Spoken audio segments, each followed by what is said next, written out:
One of the biggest mistakes we make when dealing with avoidant partners is believing that more empathy will pull them closer. It sounds counterintuitive because empathy is a beautiful thing. It's the glue that connects human beings. But here's the paradox for someone with avoidant tendencies. Empathy can feel like a spotlight shining on their deepest fears. It isn't received as comfort. It's received as pressure. Let me explain why. When you offer empathy, you're essentially saying, I see you. I feel what you feel. I'm here with you. To most of us, that feels safe, validating, even healing. But for the avoidant, that level of attunement can stir up a very old fear. The fear of losing themselves in the presence of another person. Their nervous system reads emotional closeness as a potential threat. It's not about logic. It's not about them thinking, oh, this person is trying to control me. It's a visceral reaction, almost primal. Their body remembers times when closeness meant pain, when vulnerability meant being hurt, ignored, or smothered. And this is the key. What you experience as empathy, they often experience as enmeshment. It feels like someone trying to climb inside their emotional world without permission. That triggers a survival response. Their instinct isn't to open up. Their instinct is to create distance. And the more deeply you lean in with your empathy, the more urgently they lean back with withdrawal. If you've ever been in this situation, you know how painful it feels. You think you're doing the right thing. You're listening. You're compassionate. You're offering a safe place for them to open up. But to them, it feels like the walls are closing in. They're not rejecting you because you're unworthy. They're rejecting the intensity of the experience. And until you understand that, you'll keep trying to solve the problem with more empathy, which only makes the cycle worse. So what's really happening here is a clash of nervous systems. Yours might be seeking closeness to find safety. Theirs is seeking space to find safety. And that's why empathy, something that's supposed to heal, ends up becoming the very thing that drives them further away. This doesn't mean empathy is bad. It means timing and delivery matter. You can't feed someone closeness and expect them to grow from it. You have to meet them where they are, not where you wish they were. And meeting them where they are often means backing off just enough to let them breathe, to let them know they are still in control of their own emotional space. When you stop over-empathizing, something powerful happens. They no longer feel emotionally cornered. They begin to feel like they have a choice, and choice is what allows the avoidant nervous system to relax. Once they feel safe enough to stay in the connection on their terms, they often start coming forward on their own. So the takeaway is this: empathy is powerful, but it's not always what brings people closer. Sometimes the most loving thing you can do is to offer presence without intrusion. Give them the dignity of space, and you create an environment where closeness becomes a choice rather than a threat. Absolutely. Here's a 600-word expansion of Key Point 2's emotional intensity overwhelms their coping mechanisms, written to flow naturally from the previous segment and keep that commanding yet accessible tone. Once you understand that empathy can feel like enmeshment to someone with avoidant attachment, the next piece of the puzzle becomes even clearer: emotional intensity. Because empathy rarely shows up in small doses. When you care about someone, your emotions are involved. You don't just hear their pain, you feel it. You respond with concern, with softness, maybe even with tears or urgency. That energy is powerful, and for someone who's comfortable with emotional connection, it's comforting. But for someone who struggles to navigate their inner world, that same energy can feel like standing in the middle of a storm without shelter. Avoidants often grew up in environments where emotions were either dismissed or overwhelming, sometimes both. They learned early on that emotions weren't safe territory, and they developed coping strategies to stay distant from them. So when you bring strong empathy, when you're emotionally expressive, emotionally present, emotionally intense, you're bringing them right into the center of what they've spent their whole lives trying to avoid. Here's the thing: they're not cold. They're not broken. Their nervous system simply isn't practiced at holding that level of emotional weight. It's like trying to carry a heavy barbell without ever having trained the muscles. They fatigue fast. They shut down. They retreat. Not because they don't care, but because their system gets flooded. And once they're flooded, they can't process your words or your intentions. All they know is that they need to get out to survive. And that's the trap so many people fall into. You see them pulling away, and you respond with more emotional intensity because you want to break through the wall. But every extra ounce of emotion just reinforces their instinct to run. It becomes a chase, and chases always push avoidance further away. There's a deeper psychological principle here. Avoidants regulate through distance. Emotional intensity collapses that distance. It compresses the space they depend on to feel stable. So when you rush in with empathy, you unintentionally remove their only coping mechanism. And the moment they lose that, they panic, they go numb, they disconnect. Not because they want to hurt you, but because they don't know how else to protect themselves. So if you want to connect with someone who's avoidant, you have to respect their emotional bandwidth. It's like walking into a room with dim lights.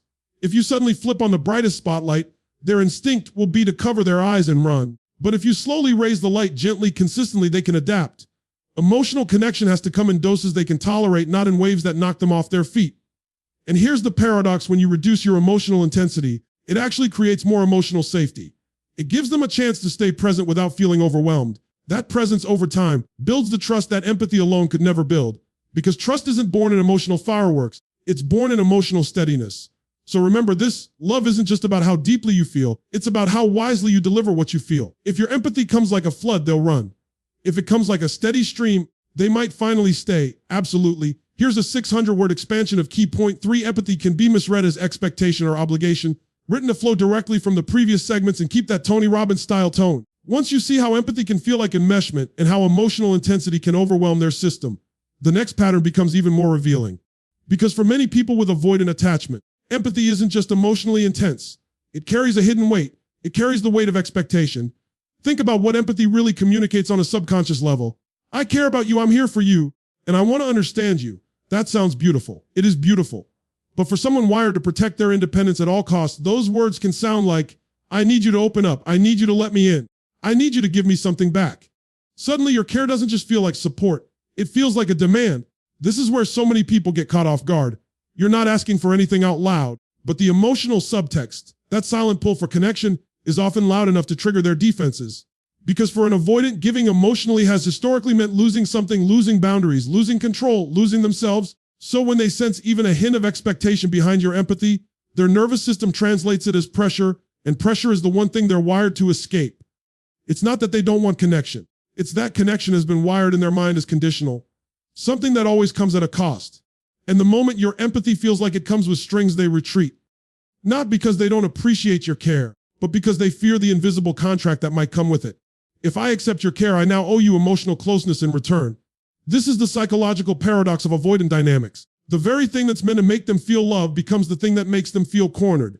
Your empathy meant to heal becomes a mirror reflecting their deepest fear. That love is never free, and that intimacy always has a price. And this is where you have to shift your approach entirely. If you want to reach someone with avoidant tendencies, you have to strip your empathy of hidden demands. You have to offer it as a gift with no obligation attached. That means releasing the urgency for them to respond, to open up, to reassure you, or to meet you at the same emotional depth. Ironically, when they sense that you don't need anything from them, their guard lowers. Autonomy is the oxygen avoidants breathe. When you remove perceived obligation, you give them back that oxygen. They can stay in the connection without feeling trapped inside it. And here's the most profound part: the moment they no longer feel responsible for managing your feelings, they finally have space to explore their own. That's when connection becomes possible. Not when they're pushed to respond to your care, but when they feel safe enough to respond to their own emotions in your presence. So let this sink in. Empathy only builds connection when it's free of demand. If it carries even a whisper of expectation, it will drive them away. Offer your care without needing it to be reciprocated, and you give them something they've never had before: love that doesn't cost them their freedom. Here's a 600-word expansion of key point 4. Safety for avoidance comes from space, not closeness. Written to flow as the natural conclusion to the speech and carry that Tony Robbins-style blend of psychology, philosophy, and motivational power. By now, it's clear that empathy can feel like pressure, emotional intensity can flood their system, and even care can be misinterpreted as obligation. That brings us to one of the most important truths about connecting with someone who has avoidant tendencies: their sense of safety doesn't come from closeness. It comes from space. That's one of the hardest realities to accept, especially if you crave connection yourself. Most of us are taught that closeness is the cure for disconnection, that if we just love harder, listen more, lean in further, we can pull someone back to us.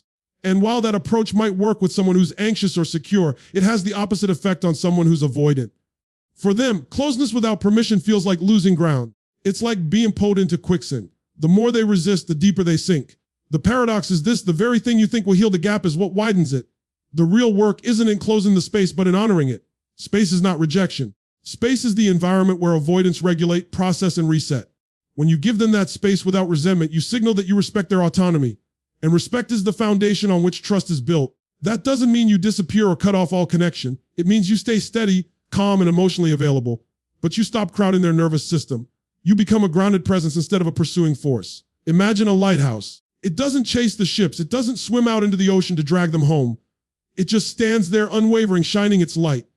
And because it doesn't move, the ship can always find its way back when it's ready. This is where so many relationships transform. The moment an avoidant person feels they have room to breathe, they stop running. Their nervous system begins to shift from survival mode into connection mode. They might not leap into closeness overnight, but little by little they approach on their own terms. And because it's their choice, it's real. It's not compliance. It's not performance. It's authentic engagement. Here's what most people miss. Space is not the absence of love. Space is the soil where love can actually grow roots. When you crowd it, you stun its growth. When you honor it, you allow it to deepen naturally. And yes, that requires patience. Yes, it can feel uncomfortable, especially if you've been trained to seek closeness as a way to calm your own anxiety. But that discomfort is where your own growth happens. Because ultimately, this isn't just about the avoidant partner. It's about you. It's about learning that love is strongest when it doesn't need to control, when it doesn't need to force timing, when it can hold steady even in the presence of distance. That kind of love is rare, and it changes people. So here's the takeaway. If you want to bring an avoidant closer, stop chasing connection and start creating an environment where connection feels safe. Give them room not to run, but to choose. Because when closeness becomes a choice rather than a demand, it's no longer something they fear. It's something they desire.